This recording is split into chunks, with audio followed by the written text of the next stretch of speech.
Buck Rogers in the 25th century.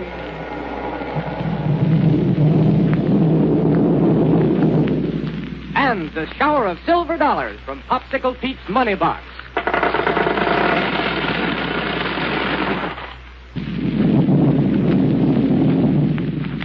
Thrilling adventures of Buck Rogers have taken us far away from the amazing super-scientific world of the 25th century, far out into the great void of outer space. For Buck, Wilma, and Dr. Huer, you remember, are hot on the trail of the arch criminals, Killer Kane and Ardela, flying at top speed in their rocket planes toward the far-off planet Pluto. But the ship being used by the two criminals is identical with that of our friends, and that means that... But wait. Let's pick up our story in the control cabin of Buck's spacecraft. Here we go, 500 years into the future.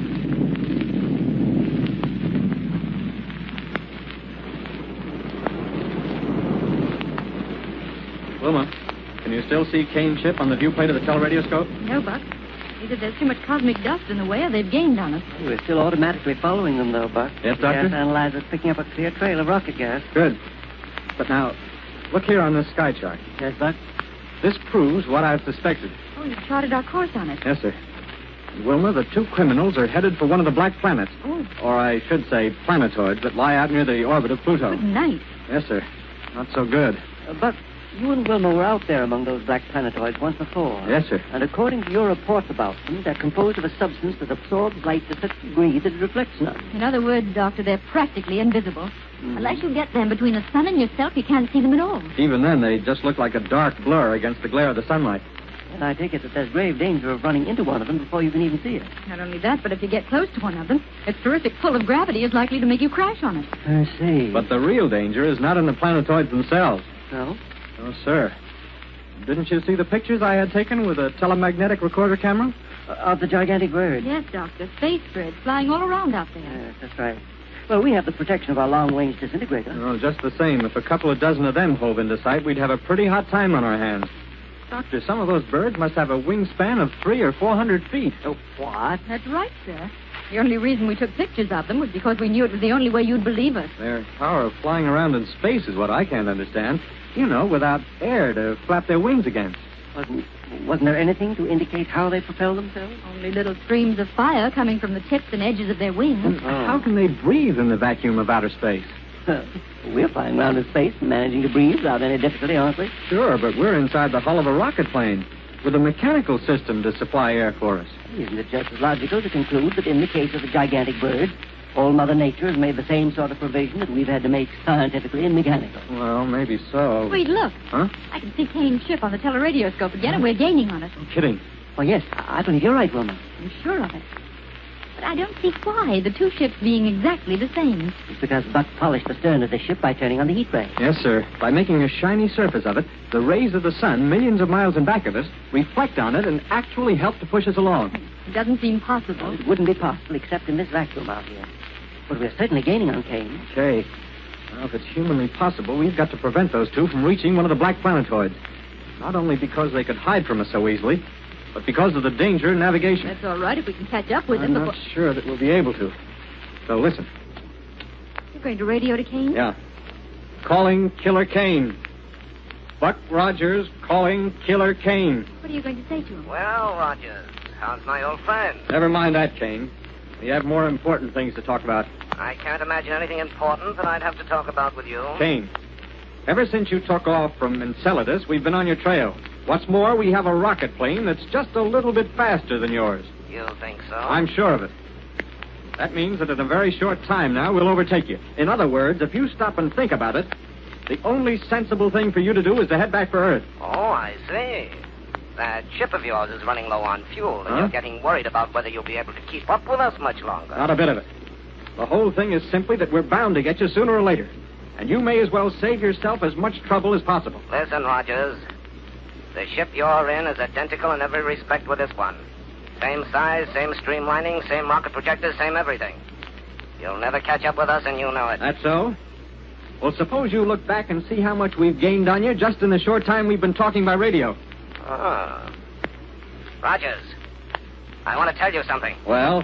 If by any chance you should catch up with us, You'll never take us alive. Heroics, Kane. Forget them and think it over. Why, you... Well? No, Buck, he'll fight to the bitter end. I only hope that he doesn't realize what's given our ship the greatest speed and do it himself. No, I don't think so.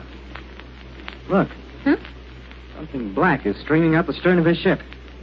Yes, I see. Yes, I wonder what it could be. Suppose the continuous maximum flow of power from his rocket tubes is jammed. But it isn't coming out of the tubes, Wilma. Focus the teleradioscope closely to bring out his tail. Right. There you are. Buck, that's ultronium. The heavy material these ships carry for ballast. Why is he unloading it that way? Lightening his ship won't give him any more speed, will it? Not a bit. Here in space, it has no weight anyway. And what's the idea? I don't... Wait. Huh? I think I know what he's trying to do. What, Buck? You see, that stream of ultronium dust is traveling directly backward along the hull. Yes. Sure, his forward motion makes it travel back that Well, way. what it does is provide an element for his rocket blast to push against. You're right, Buck. And he's picking up a little additional speed. Not very much, though. And there goes the last of the ultronium. Oh, I hope it hasn't given him enough speed to keep ahead of it. Oh, sir. It'll take a lot more than that to keep us from catching him. Before he can reach one of the black planetoids?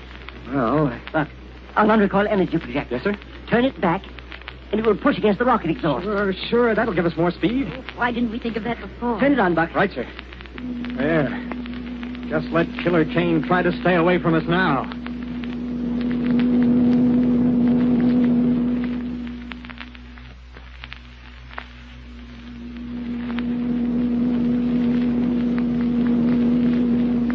Boy, Doctor, adding the power of our force ray to the rocket certainly did the trick. There, we're pulling up on Kane and Ardela now, all right. Yes, I can see it through this forward metallo glass window. But say, Buck, Yeah? doesn't it seem to be getting awfully hot in here? Yeah. Couldn't be anything wrong with the air conditioning unit, could there? No, according to these dials, everything's okay.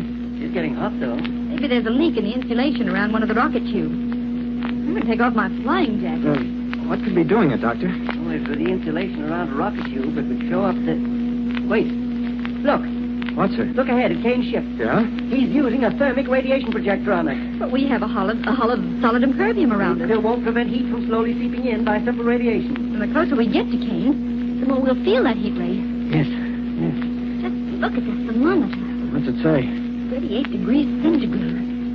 It's about 100 degrees Fahrenheit. Run the ventilating system at maximum, Buck. Maximum now, Doctor. Goes up automatically. 41 degrees centigrade. This is terrible. Yeah, you're telling me. Phew. It's getting worse. Worse. There's nothing we can do about it. All the metal in here is radiating heat. These controls are almost too hot to touch. Maybe we better change our course. After all we've been through to catch up with them? No, sir. Buck, the heat is awful. I don't think I can stand it much longer. A few more minutes, we'll be able to hook onto Kane's ship with the magnetic grapples. We'll be burned alive before we can reach it. Oh, No, sir, Wilma. We've got to keep on. We've got to, that's all. Well, I admire Buck's spirit, but it looks to me as though the odds are pretty much against them. I will be back with you in a minute, so sit tight and hear a few words from your favorite announcer.